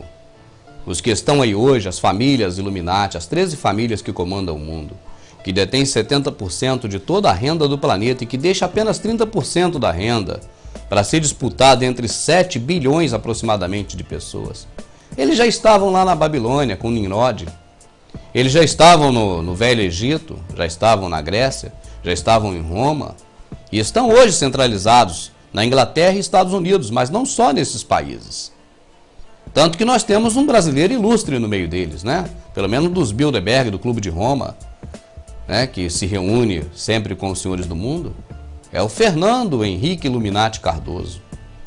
O livro novo que foi lançado demonstra claramente esse envolvimento terrível do FHC com os senhores do mundo. E para você ter uma ideia, meu amado, já há muito tempo que o nosso país sofre essas influências. Porque, algumas das vezes, o Congresso Nacional é considerado o reduto de Satanás. Por quê? Porque já fizeram assim, já com esse propósito, e já há muito tempo. Brasília, você sabe que a capital brasileira foi uma cidade totalmente projetada, elaborada, minuciosamente, todos os detalhes. E muitas das vezes nós não percebemos e não olhamos e não visualizamos que há sempre por trás do visível, há o invisível. Nós, dificilmente, né? Quando a gente vai ficando mais atento com esses vídeos aqui do Verdade Oculta, dos canais do YouTube, dos DVDs, é que nós vamos então nos despertando para essas coisas. E vamos percebendo já que sempre tem outro lado da moeda, né? Então nós ficamos mais atentos, nós ficamos com as vistas melhor, com uma melhor visão. É como se fosse um vidro com a janela embaçada. Então a visão que você tem do outro lado é uma visão diferente. Quando você limpa o vidro, fica limpinho, você vê bem mais claro as coisas. E dessa forma nós temos visto também, né, que muitas coisas que aparentemente são feitas ao acaso ou qualquer ideologia comum, na verdade são voltadas para o ocultismo. E Brasília não é diferente. Brasília segue também esse mesmo critério. Tanto que eu vou trazer agora uma reportagem que ela faz parte de um livro muito conhecido, A Brasília Secreta, porque a mídia não divulga esse tipo de conhecimento. Claro que não, eles escondem. Você, por exemplo, nunca viu a Globo, né, que sempre gosta de mostrar, blá blá, já fez até uma minissérie sobre Brasília, eles nunca falaram em que Brasília foi inspirado. Nunca falaram. E outro lado também da moeda que eu acho interessante é a questão da religiosidade. Muitas pessoas, inclusive na internet, cobram, poxa, se vocês fizessem esse trabalho, mas não falassem nada de espiritual ou de religião, seria melhor. Eu não falo em religião porque eu sou uma pessoa que, para mim, eu não tenho religião e não aconselho ninguém a ter. Eu não combato religiões nenhuma, que eu não sou nenhum militante, né, de extrema religiosa, esquerda, nada disso. Nada disso. Não combato ninguém, mas eu, para mim, não tenho religião, não gosto de religião. Então, também eu não sou adepto de nenhuma religião. Mas eles são. Vocês estão entendendo? É isso que eu quero dizer. Porque as pessoas falam, vocês têm que separar a religião desses vídeos. Mas não é eu não somos nós não, meu amado. Eles que fazem o mundo não separam as religiões. Dado o número de locais no Brasil que tem o nome de padroeiros e padroeiras, né? Enfim. E Brasília também não é diferente. Brasília é pura religião. Pura religião pagã. É puro paganismo. Brasília é totalmente entregue ao inimigo. É de Bafomete para pior, de cabeça de bode para lá. É entregue a tudo enquanto é divindade pagã, politeísta e blá blá blá e tudo que é troço. Mas a televisão nunca falou isso, ninguém nunca vai saber. E até mesmo o canal nosso aqui, né, as pessoas não têm tanta credibilidade, porque fala, esse cara falando, isso é um pastor maluco falando. Nem pastor eu sou. Eu não tenho pastor, eu nem prego pastor por aí. Eu falo, é até pro pessoal não ter pastor, correr de pastor. Mas o pessoal é equivocado, acha que eu sou pastor também. É um negócio complicado. Então, meu amado, Brasília é a minha capital, do meu país. Eu amo meu governo, eu amo minha nação, eu amo o meu Brasil, tenho orgulho de ser brasileiro. Você está entendendo? Mas eu não vou, por causa disso, ocultar essas coisas do inimigo, do adversário da minha alma, de você. Isso eu não faço. Você está entendendo? Então eu não vou deixar oculto. Estou aqui para isso, para trazer à luz da verdade o que até agora esteve em oculto. E com Brasília não é diferente. Não sou aqui o dono da verdade, não sou o único. Você tem no próprio internet, no YouTube, tem uma versão diferente dessa que eu vou apresentar para você. Mas você tem, até para você equiparar, é importante isso, né? É diferente da versão que eu vou colocar. Mas você tem sobre isso também na internet. Mas vamos ver o que tem Brasília de comum com o paganismo, com idolatria, com o satanismo, com o diabo, com Satanás. Eu não falo já Lúcifer, porque não vou entrar nesse mérito agora, mas com Satanás, com o diabo, com o capeta, com o capiroto, com o orloque, com o que você quiser chamar. O que tem Brasília a ver com isso? Para mim, tudo. Vamos assistir.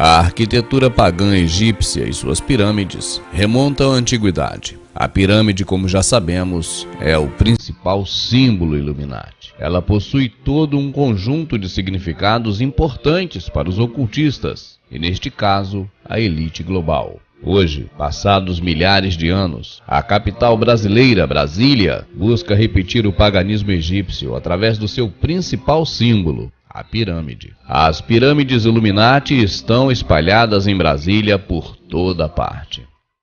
A catedral, o centro de convenções, as colunas do Palácio da Alvorada, o Palácio do Planalto, o Supremo Tribunal Federal, o Executivo, o Legislativo, o Judiciário, situam-se nos ângulos do Triângulo Equilátero, formado na Praça dos Três Poderes. No eixo monumental existe uma pirâmide formada pelo Centro de Convenções, o Tribunal de Justiça e o Palácio. Outra representação é a Torre de TV.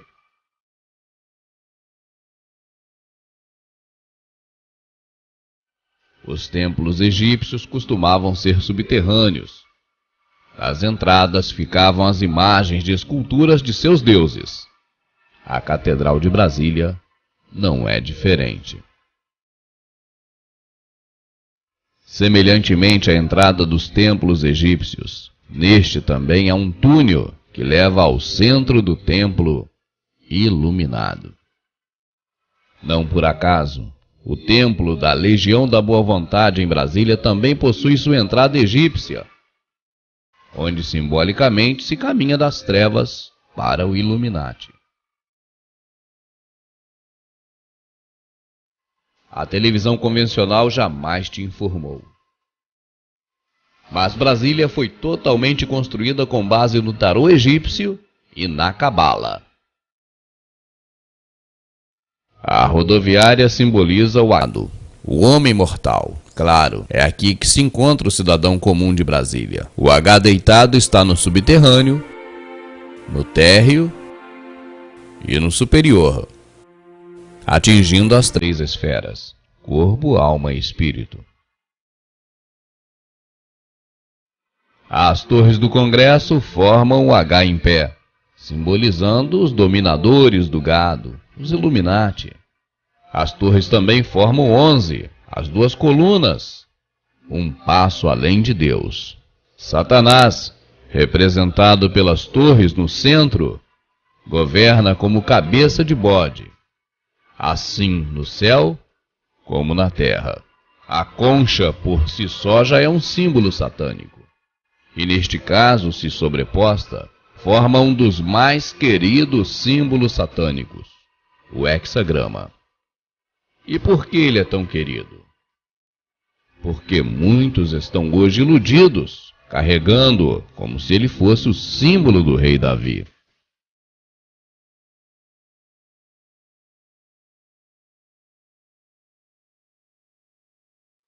A ermida egípcia era cercada por um lago considerado sagrado. Essa pirâmide em Brasília é a ermida Dom Bosco, que por sua vez está situada junto ao lago Paranoá, exatamente no paralelo 15-18 graus, como predissera Dom Bosco.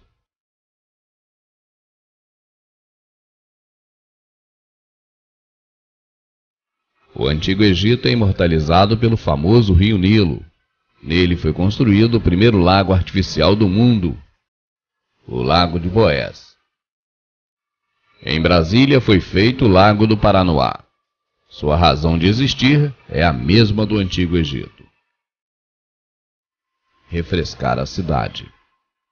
E quando falamos em Egito, logo vem à nossa mente a Grande Pirâmide. Em Brasília, um dos maiores espetáculos é o teatro, que possui 78 formas piramidais egípcias. Brasília tem duas estradas principais que se cruzam: o eixo rodoviário posição norte-sul e o eixo monumental, na posição leste-oeste.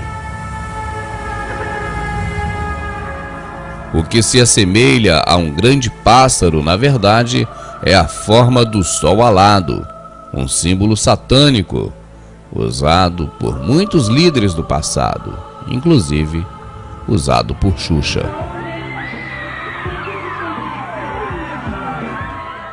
Essa é a imagem de Brasília. Essa não é a imagem de Brasília, mas de Akhetaton, no Antigo Egito. Suas asas compridas serviriam para que o deus Sol, Ra, pudesse abrigar seus escolhidos sob elas. A cidade de Akhetaton foi construída no ano de 1350 a.C., exatamente no centro geográfico do Egito Antigo. Foi construído por ordem de Akhenaton. A sua função era a de sediar o centro político e religioso daquele país. Brasília foi construída mais de 3 milênios depois, também exatamente no centro geográfico do Brasil, por ordem de JK, para ser sede administrativa e política do nosso país. A história se repete. As semelhanças entre Akhetaton estão em todos os locais da nossa capital. Fica claro então que a maior diferença entre as duas é a divisão do tempo.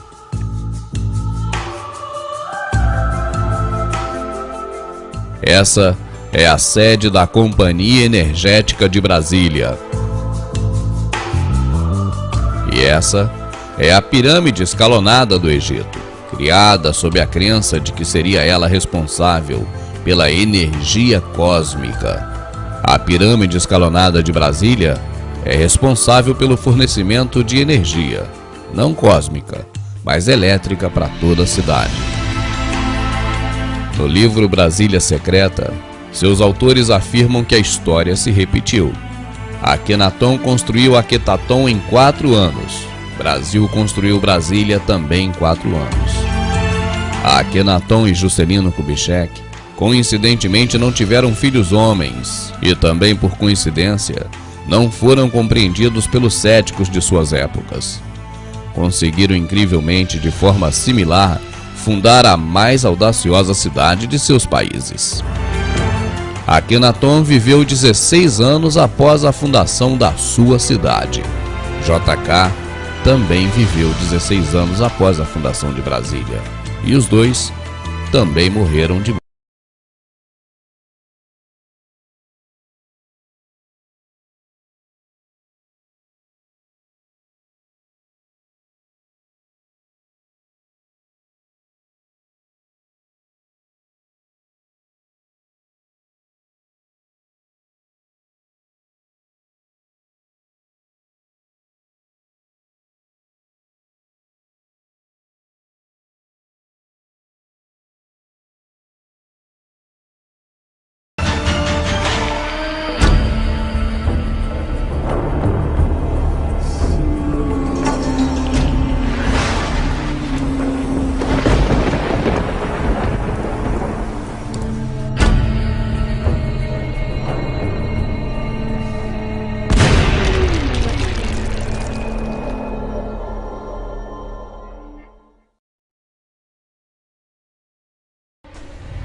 o quebra-cabeças vai se fechando. As últimas peças que estavam sobre a mesa estão agora tomando suas posições. O começo do fim já não faz mais parte do presente. Já está na história do passado. Nós estamos nesses dias realmente nos últimos degraus da escada do anticristo. O que nós estávamos esperando que acontecesse num futuro muito próximo, na verdade, irá acontecer ainda esse ano.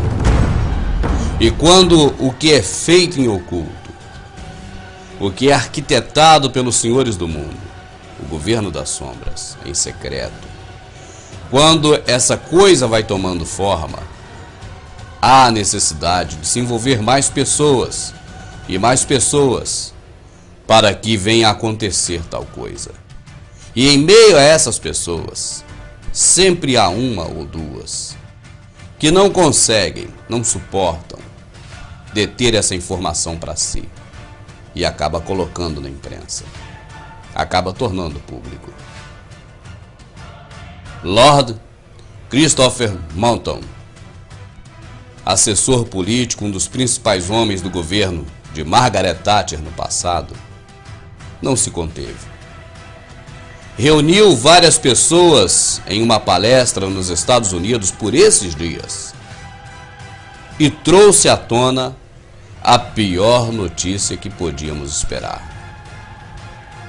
Os governos mundiais, os presidentes, líderes mundiais, irão se reunir em dezembro próximo agora, em Copenhague. Irão ali assinar o Tratado de Copenhague, que nada mais é do que a ortoga, a autorização para que seja ainda esse ano oficializado o governo único mundial.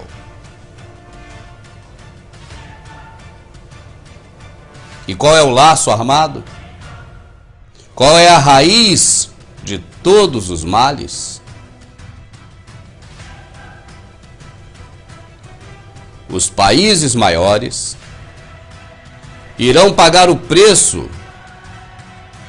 da emissão de gás carbônico,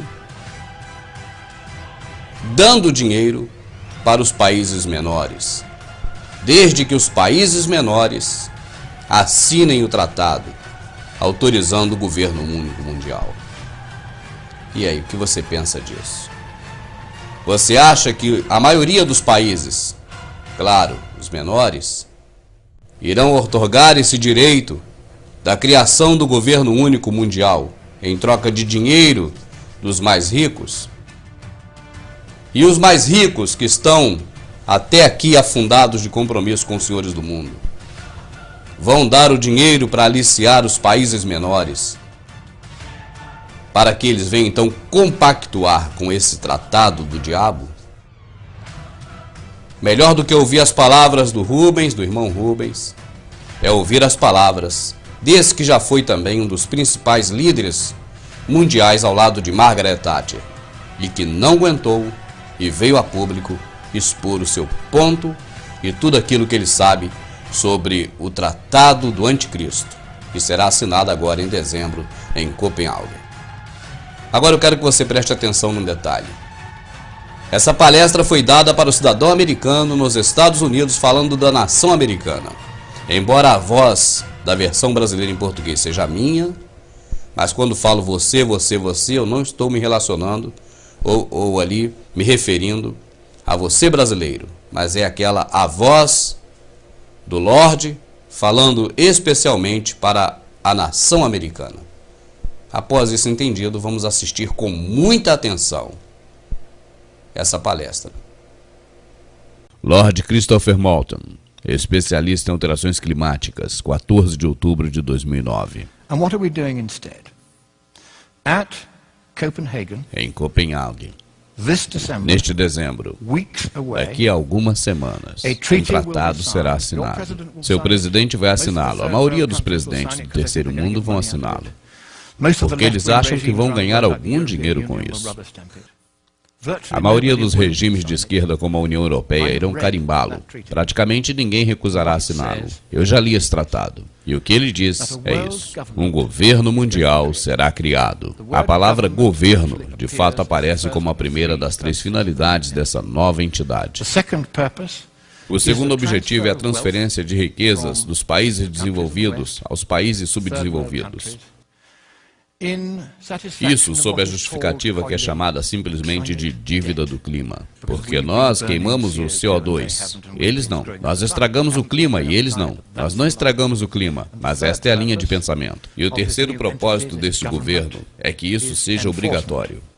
Quantos aqui acreditam que a palavra eleição ou democracia ou voto ou votação aparece em qualquer lugar dessas 200 páginas desse documento? Muito bem, ele não aparece nenhuma vez. Desta forma, os comunistas, que saíram do Muro de Berlim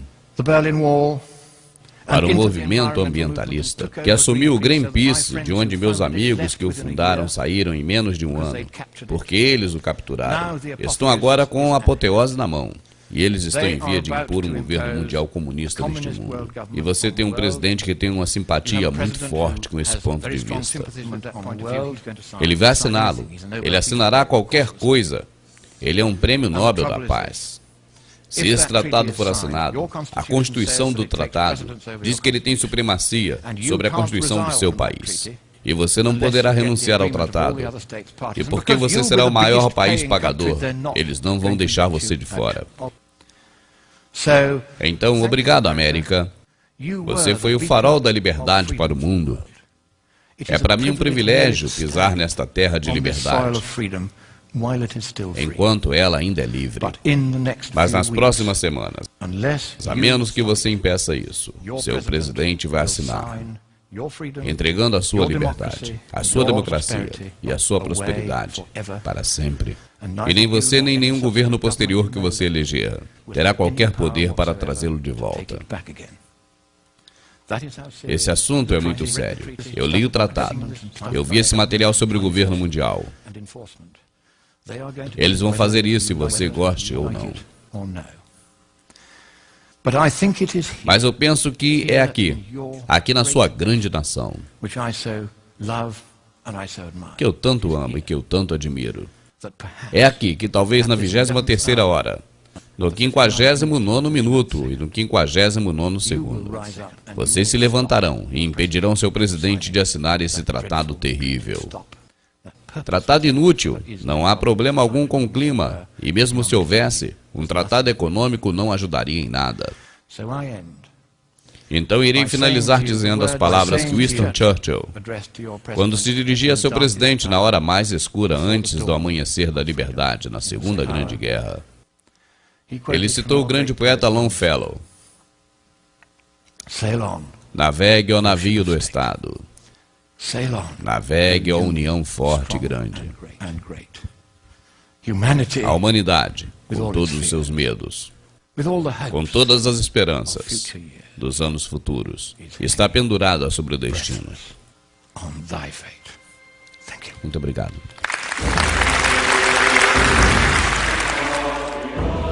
Aí está a situação exposta. Aí estão os fatos expostos. As pessoas que não davam crédito ao que nós falávamos daqui, não só nesse canal, mas em tantos canais, agora vão ter que refletir melhor. Vão ter que tomar uma posição. A nação brasileira não sabe que o presidente Lula está disposto a assinar esse tratado.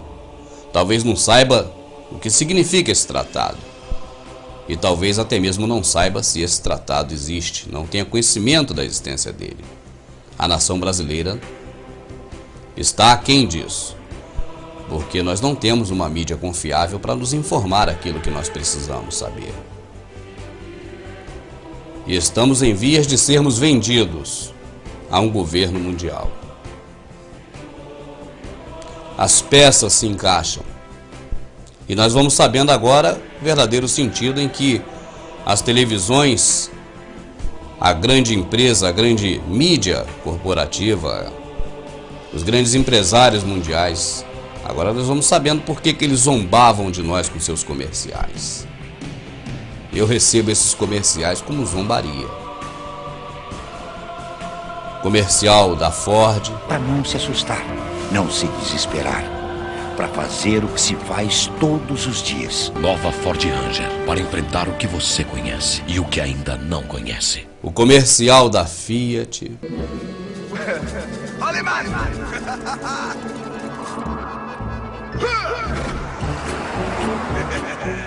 Esse é um novo tempo. Um tempo em que todos podemos nos sentir mais livres, respirar melhor. Um tempo em que dividimos não apenas sonhos, mas também o planeta em que vivemos. O espaço em que circulamos. As viagens que fazemos.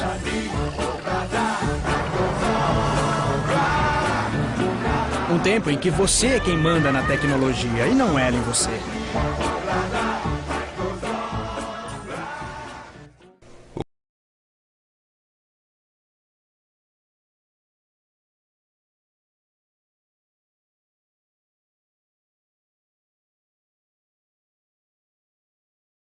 Então vem curtir comigo, o dia já vem, abra felicidade, você também. E tantos comerciais. Eu tenho que receber como uma zombaria. Zombando de nós realmente. Porque estamos hoje a um passo nos momentos finais da nossa liberdade. Estamos hoje prontos, embalados, empacotados, rotulados, carimbados, prontos para sermos vendidos. É lamentável. E aí, você sabe daquela última do português? Não, do português é melhor. Eu até ia contar outra aqui agora. Eu ia contar outra, mas a do português cai melhor agora. Porque quem não gosta de uma piada de português? Eu acho que todo brasileiro gosta de uma boa piada de português. Não é verdade? Como são engraçadas as piadas de português. Ô Maria, Maria, ô Maria. Não é engraçado o sotaque português? Nós aprendemos a ridicularizar nossos irmãos portugueses. Nós aprendemos a rir pelo simples fato de ver alguém falando com sotaque português. Já é engraçado. Nós já achamos graça nisso. E eu pergunto a você, meu querido, qual é a graça? Onde está a graça nisso? Então, meu amado, eu vou te fazer aqui uma revelação oculta, que muitos já sabem, eu creio que você também já saiba, mas que muitos também ainda não sabem. O sistema fez assim, porque é conveniente para o sistema fazer assim. Meu amado, você sabe de uma coisa? Os portugueses, eu não tenho nenhum português na minha família, não vou aqui defender ao cidadão português por interesse qualquer, né, de contemplar alguém conhecido ou que eu gosto. Não, é a realidade. Os portugueses, eles são inteligentíssimos. Os portugueses, hoje ainda, e no período de outrora, foram os grandes navegadores. Os portugueses deteram a grande tecnologia da questão de navegação e tantas outras coisas, e ainda hoje. Deixa eu te falar aqui uma coisa que você talvez fique chateado.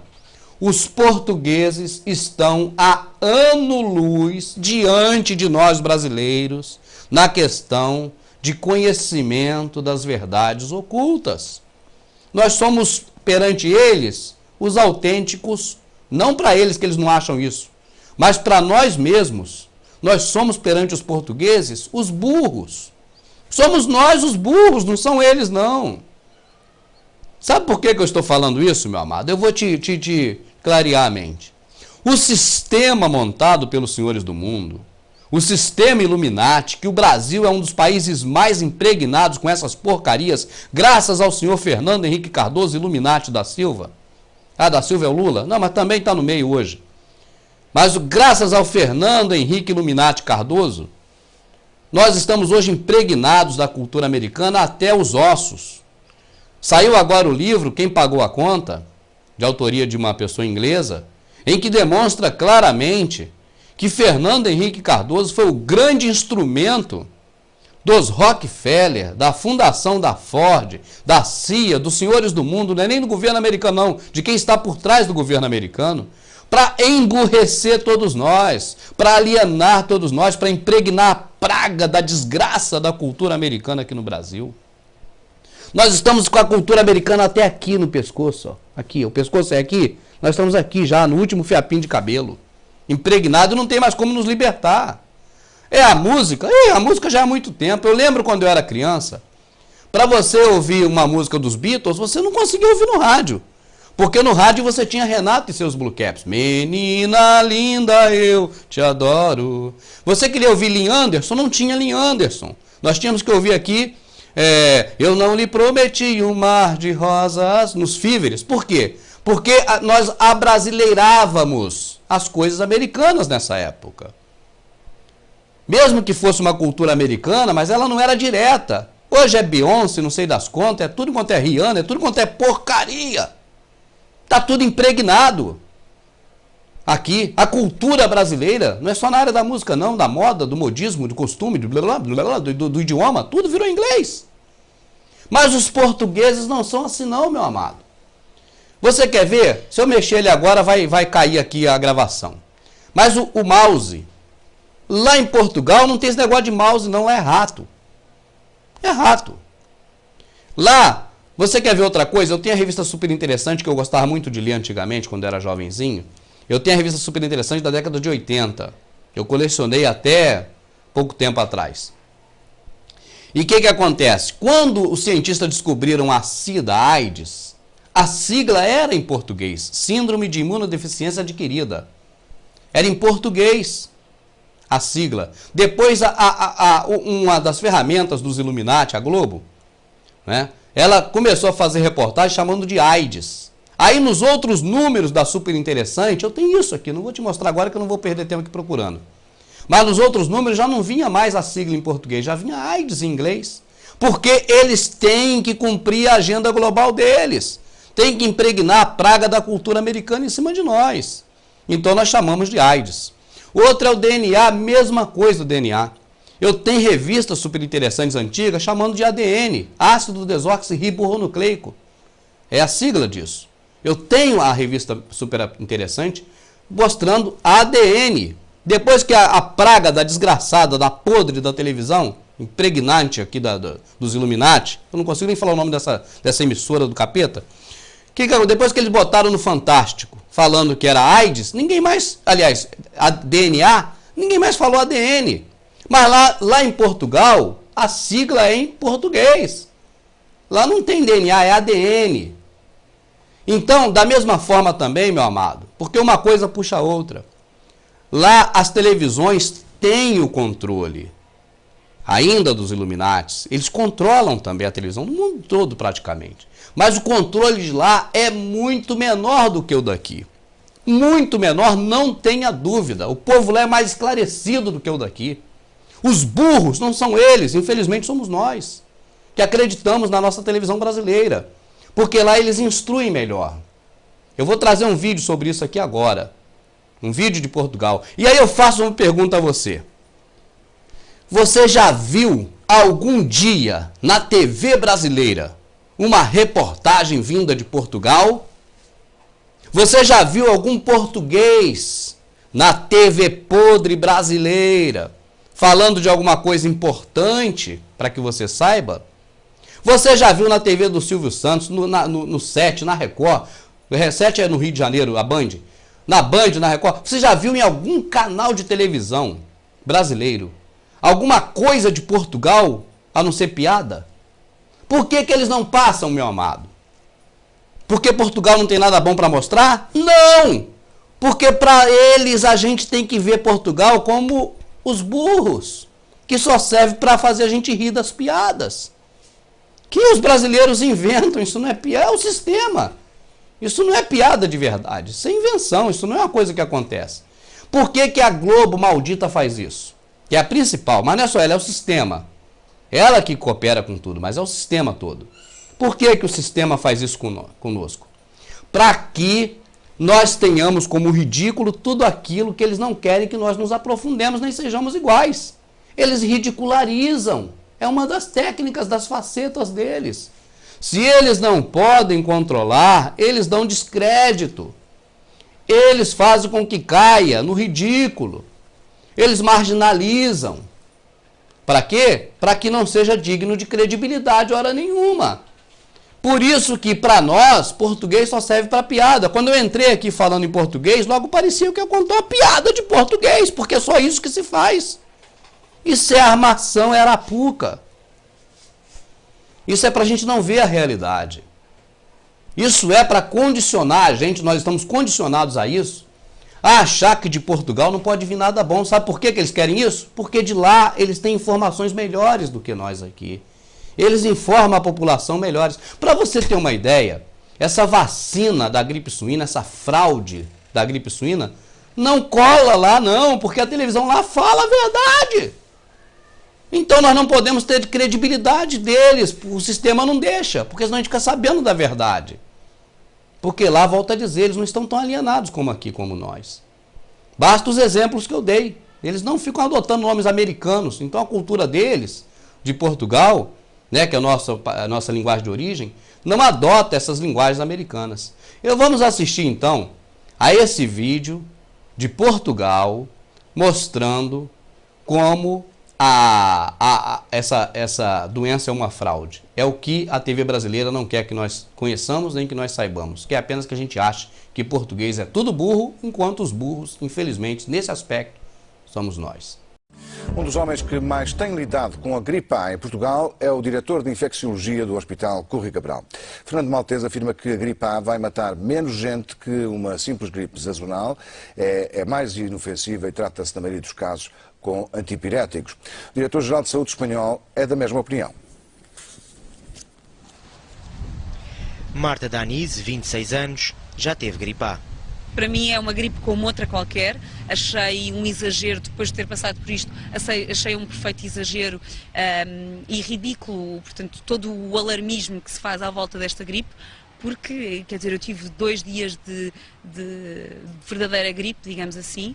Em 2 dias estava sem febre, praticamente sem dores no corpo, o que senti era depois algum cansaço e de resto não senti praticamente mais nada. Nesta fase podemos dizer que, porque já se conhecem também melhor as características do vírus, pode-se dizer que este vírus apresenta uma benignidade que inicialmente nós ainda desconhecíamos, mas apresenta uma benignidade talvez até maior do que a do vírus da gripe sazonal. É capaz de matar menos do que a gripe sazonal? É capaz de matar menos do que a gripe sazonal. Portanto, transmite-se mais facilmente que o da gripe sazonal, mas os casos, digamos, de mau prognóstico, os casos de má evolução que temos tido até agora, são em número inferior àquilo que acontece com a gripe sazonal. As palavras do diretor do Serviço de Doenças Infecciosas do Hospital Curri Cabral, o hospital que mais doentes recebeu infectados com gripe A, cerca de 1/3, contrastam com aquilo que Marta Danise viveu numa noite de agosto. Foram buscar a casa de ambulância, com todo o filme que se possa pensar, um bocadinho ao estilo de Hollywood, quase, só faltava mesmo os fatos, mas portanto os enfermeiros do INEM de máscara, puseram-me também imediatamente uma máscara antes de eu entrar na ambulância. Depois fui de sirenes ligadas para o hospital, cheguei ao hospital, tive que esperar que um enfermeiro me viesse buscar à porta, porque senão não podia sair da ambulância, e entrei então diretamente para o serviço de infecciologia do Curri Cabral. Fez as análises, esperou pelo resultado mais de 12 horas e ficou em casa. Na altura, quando estive no hospital, o que o médico me disse foi que não teria que tomar Tamiflu, que isso era só para casos realmente de risco e que, portanto, a única coisa que teria que fazer era tomar Benuron até o momento em que deixasse de ter febre. Eu, curiosamente, logo no dia a seguir deixei de ter febre, portanto, e deixei de tomar o Benuron, portanto, não tomei absolutamente mais nada. Esta gripe com que nos estamos a defrontar tem uma apresentação clínica semelhante à gripe sazonal e, na maioria dos casos, como disse a Sra. Ministra, a maioria dos casos são benignos e, portanto, tratam-se como se trata a gripe sazonal. Parece que chegou então a hora de relativizar as coisas. Si se mueren muchas personas en España por contaminación atmosférica, nadie le presta atención.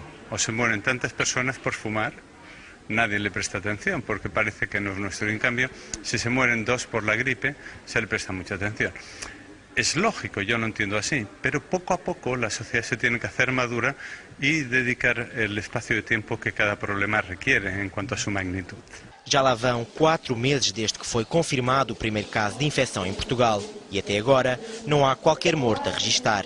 Em média, por ano, morrem em Portugal mais de 1.500 pessoas de gripe, sem aberturas de telejornais e sem a Ministra da Saúde todos os dias nas televisões. Acho tudo isto um excesso, muitos excessos e um alarmismo desnecessário.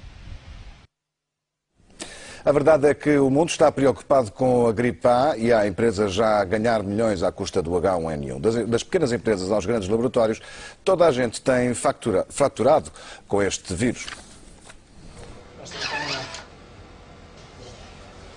Um gesto simples que está a render cada vez mais dinheiro. Que o diga Pedro Rodrigues, responsável por uma empresa que comercializa produtos de higiene e limpeza, numa altura em que o país vive apavorado com a gripe A. Esta conjuntura veio aumentar as vendas. Nós já vendemos este tipo de artigo há 20 anos. Portanto, o que isto fez foi um aumento em massa da procura. Quando dizem massa, estamos a falar de um aumento de quanto? É assim, face a igual período do ano passado, superior a 500%. 500%, que representa uma faturação de quase €500 milhão no fim deste ano. E tudo graças à gripe, ou melhor, à forma como os portugueses estão a vivê-la. Há clientes, nomeadamente até escolas e outro tipo de instituições, que nos falam em quantidades de 200 ou 300 equipamentos. Portanto, que depois, falando com as pessoas, chegamos à conclusão que eles desses 300 precisam de um quarto dos equipamentos. Portanto, 40, 50 equipamentos, porque basta colocar em locais estratégicos de passagem. Portanto, não é necessário espalhar por tudo quanto é sítio. Apesar dos números, este é um negócio de tostões quando comparado com quem anda a ganhar muitos milhões com a mesma gripe. A Roche, por exemplo, cujas vendas do seu Tamiflu caíram quase 70% quando o mundo percebeu que já não havia perigo de uma pandemia da gripe aviária, vê agora as vendas desse mesmo medicamento dispararem mais de 200%. O Tamiflu, desde o princípio desta pandemia, tem sido encarado pela população como uma espécie de fármaco milagroso, o que não é verdade. E no que diz respeito à eficácia, concretamente no vírus da gripe, é uma eficácia que está, digamos que, mal documentada. Se houver um conjunto de fatores clínicos que digam vale a pena administrar o fármaco, o clínico administra. Caso contrário, balançando os efeitos benéficos com os potenciais riscos, é preferível não administrar. Numa altura em que o laboratório suíço passa por dificuldades financeiras, com os lucros a caírem quase 30% na primeira metade deste ano, é caso para dizer que a gripe não é aviária, mas caiu do céu. Ajuda importante também para a GlaxoSmithKline, o laboratório britânico a quem Portugal já encomendou 6 milhões de doses da vacina contra a gripe A €8 cada uma, teve um ano 2008 difícil do ponto de vista financeiro, com o fantasma do despedimento a pairar sobre 6.000 trabalhadores em todo o mundo. Eis, se não quando, surge o tal vírus H1N1, que deverá render só ao laboratório britânico cerca de 2.000 milhões de euros, tendo em conta que as encomendas estão quase a atingir as 300 milhões de doses.